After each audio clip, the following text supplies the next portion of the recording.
an internally displaced persons crisis since the conclusion of World War II, some 70 years ago.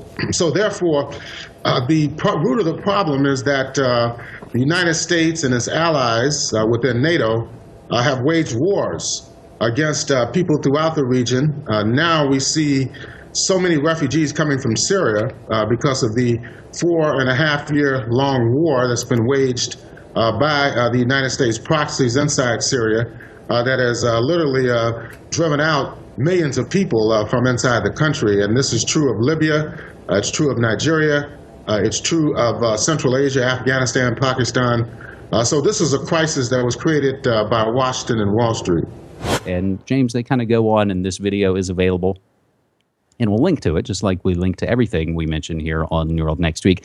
But I find that this perhaps pithy way kind of breaks down when we look at these emotional ploys being put out to break it down of what the migrant crisis really is, James.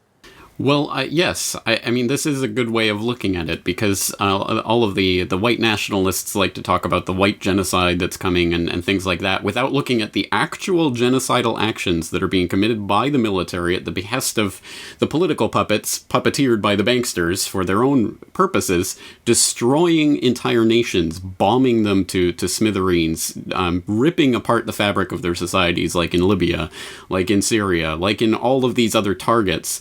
Of course, there's going to be floods of people escaping these countries. Of course, this is exactly what's going to happen. And of course, that's going to create political turmoil in Europe. I think that's part of the plan as well. I mean, I think all of this is part of the same plan. And I think we have to understand it as such. The enemies are not these migrants. The enemies are the people who have created this situation and the people who are funding the wars that create this situation.